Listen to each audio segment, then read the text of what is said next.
ॐ बालार्कप्रभमिन्द्रनीलजटिलं भस्माङ्गराघोजलं शान्तं नादविलीनचित्तपनं शार्दूलचर्ममपरं ब्रह्मज्ञे सनकादिविपरिवृतं सिद्धे समराधितं दत्तात्रेयमुपास्महे हरिमुदा देहं सदा योगिवी. बघा, आज आपल्याला सहस्रार चक्राविषयी बोलायचं आहे. सहस्रार चक्रा म्हणजे जो स्थित झाला. बघा, ज्या ठिकाणी दिव्याची ज्योत पेटवलेली आहे आणि ज्या ठिकाणी वारा नाही ती हालत नाही. दिवे ज्या ठिकाणी वारा आहे त्या ठिकाणी ती ज्योत हालत नाही आणि ज्या वारा आला की हालते. परंतु ज्याचं चित्त प्रसाद पावलेला आहे, जो स्थिर झालेला आहे, जीवनमुक्त झालेला आहे, शांत झालेला आहे, सर्व सुख त्याच्या ठाई आपोआप निर्माण होते आणि त्या सुखामध्ये तो लोळत आहे. म्हणजे त्यालाच काय म्हणायचं, या सुखाकारणी देवा वेडावला, वैकुंठीचा देव कैलासीचा देव, देवळातला देव त्याच्या हृदयामध्ये येऊन राहिला आणि तो जीवनमुक्त झाला. असा जो योगी, असा जो मनुष्य, असा जो व्यक्ती की जो सहस्रार चक्रामध्ये स्थिर झाला, जो सहस्रार चक्रामध्ये स्थिर होतो त्याला काहीही करावं लागत नाही. सर्व आपोआप होत असतं आणि हे सर्व त्याच्या इच्छेप्रमाणे होत असतं. जशी त्याची इच्छा होईल तसं त्याला प्राप्त होत असतं आणि तो जीवनमुक्त झालेला असतो. म्हणजे जिवंतपणी देहामधनं तो कैवल्य अवस्था प्राप्त झालेला असतो.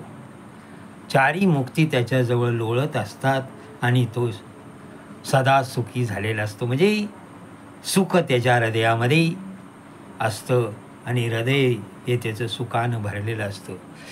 सहस्रार चक्र म्हणजे पूर्ण मेंदू हा त्याचा परिपक्व झाला. परिपक्व म्हणजे सर्व आनंदाचेच त्याच्यात बिंदू साठलेले असतात. पूर्ण आयुष्याचं त्यांना, पूर्ण आयुष्यातील जे जे काही घडलेलं असतं त्याच्याची सर्व उत्तरं त्याच्या चक्रामध्ये असतात आणि सर्व चक्राची उत्तरं त्याला मिळालेली असतात. तो दुःखातून मुक्त झालेला असतो, संकटातून मुक्त झालेला असतो, सर्व गोष्टीकडून मुक्त झालेला असतो आणि त्याच्या दृष्टीनं सर्व काही ठीक चाललेलं असतं. जशी ज्याची बुद्धी असते त्याला तसं दिसतं. जसं पिवळा चष्मा घातला की पिवळं दिसतं, पण जग हे पिवळं नसतं. परंतु त्याची बुद्धी एकदम स्थिर झालेली असते, कैवल्य अवस्था प्राप्त झालेली असते. म्हणून तो सहस्रार चक्रामध्ये स्थिर झालेला आहे. आणि हा सहस्रार चक्रामध्ये स्थिर झाला, त्याच्या सान्निध्यामध्ये जेवढे बी लोक येतात ते पावन होत जातात. म्हणून सहस्रार ही चक्र ही सर्वात श्रेष्ठ आणि सर्वात उंच अवस्था आहे.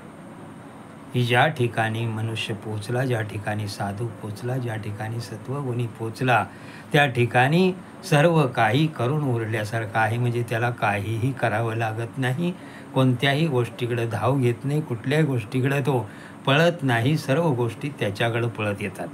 सर्व विश्व त्याच्यापासून निर्माण होतं आणि सर्व विश्व त्याच्यामध्ये समाहित होतं. इतका तो परिपक्व झालेला असतो. म्हणून जीवनमुक्त अवस्था म्हणजे सहस्रार चक्र. जीवन हे त्याच्या ठाई निर्माण झालेलं असतं आणि त्याच्या ठाईच ते समाप्त होतं. जगात कशाला आलेलं आहे, जगातनं केव्हा जाणार, कसं करणार, काही करणार हे त्याच्या इच्छेनुसार घडत असतं. असा हा व्यक्ती म्हणजे सहस्रार चक्रामध्ये स्थिर झालेला व्यक्ती. सहस्रार चक्रामध्ये सर्व विद्या, सर्व वैभव, सर्व काही जगात आहे ते सर्व त्याला प्राप्त झालेलं असतं आणि सर्वाची उत्तरं त्याच्यामध्ये मिळून तो परमानंदामध्ये तृप्त झालेला असतो. सदानंदामध्ये, मुक्ताजिन्नामध्ये, गोकुलानंदामध्ये मुक्त झालेला असतो. म्हणून त्यालाच म्हणतात देवी भक्तजनदाम दत्तानंदन दोय अंबिके. तो सम झालेला असतो. त्याची बुद्धी म्हणजे ज्ञानेश्वरीत सांगितल्याप्रमाणे कसं असतं की संकल्प विकल्पाचे लुगडे सांडूनी मन उघडे, बुद्धी ही मागिलीकडे उगीच वैसे.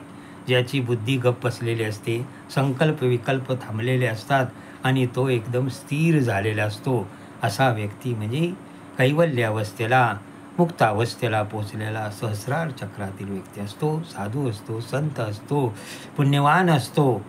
असा कोणीही भगवी कपडे घातली किंवा काही झालं तरी तो पुण्यवान नाही. काही वैभव त्याच्याकडे आहे म्हणून तो पुण्यवान नाही, तर त्याचं मन बुद्धी त्याचं जे मेंदू आहे तो त्याला काय सांगतो आणि काय आहे अवस्था हे त्याचं त्याला कळत असतं आणि तो किती सुखात आहे, किती समाधानात आहे, की त्याच्या दर्शनानं सुद्धा, त्याच्या सहवासानं सुद्धा इतर लोकांचं कल्याण होत असतं. असा हा व्यक्ती सहस्रार चक्रामध्ये स्थिर झालेला असतो.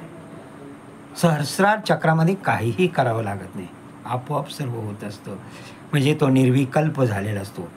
अहम निर्विकल्पो निराकार रूपो विभुर्व्याप्त सर्वत्र सर्व इंद्रियाणां सदा मे समत्वन मुक्तीर्ण बंध चिदानंद स्वरूपो शिवोहम शिवोहम. तो शिव झालेला असतो. चिद आनंद त्याच्याकडं असतो. कसल्याही मुक्तीचं त्याला बंधन नसतं. तो मुक्त झालेला असतो. अशी व्यक्ती म्हणजे सहस्रार चक्रामध्ये स्थिर झालेले आहे. आपल्याला सहस्रार चक्राविषयी थोडंसं समजलेलं असेल. ओम चैतन्य गगनगिरीनाथाय नमः. ओम गुरुदेव दत्ताय नमः. ओम गुरुदेव दत्ताय नमः. ओम गुरुदेव दत्ताय नमः. ओम गुरुदेव दत्ताय नमः. ओम गुरुदेव दत्ताय नमः. ओम गुरुदेव दत्ताय नमः. ओम बालार्क प्रभमींद्र नील जटिलम भस्मांग राघोचरम शांतम नाद विलीन चित्तपवनम शार्दूल चरमम परम ब्रह्मज्ञ सनकादिवि परिवृतम सिद्धि समाराधितम दत्तात्रेयोपास्मय हदिमुदादेहम सदा योगी भी. असा योगी उगवत्या सूर्याप्रमाणे तेजस्वी असतो. असा योगी मिळणं दुरापास्त असतं आणि अशा योग्याचं सान्निध्यसुद्धा मिळणं एकदम पवित्र झाल्यासारखं असतं. आणि तेवढं पुण्य गाठीशी असल्याशिवाय अशा योग्याचं दर्शन होत नाही, अशा योग्याचा सहवास मिळत नाही, अशा योग्याचे शब्द ऐकायला येत नाहीत. असे नजरे खालून जातात पण ते ऐकायला तो व्यक्ती थांबत नाही, कारण तेवढं पुण्य, तेवढं संपादन त्याच्याकडून झालेलं नसतं. म्हणून कैलासीचा देव, वैकुंठीचा देव, पर्वत घरणार पर्वताचा देव दत्तात्रेय अशाच घरामध्ये राहायला येतो. अशा व्यक्तीच्या हृदयातमध्ये, अशा व्यक्तीच्या मेंदूमध्ये तो राहायला येतो जो पुण्यवान आहे, साधू आहे, संत आहे आणि सर्व काही पवित्र मनानं करणारा आहे, जो पवित्र आहे. अशा ठिकाणी तो दत्तात्रेय श्री गुरु राहायला येतो आणि तो सहस्रार चक्रामध्ये स्थिर होतो. ओम गुरुदेव दत्ताय नमः. ओम गुरुदेव दत्ताय नमः. ओम गुरुदेव दत्ताय नमः.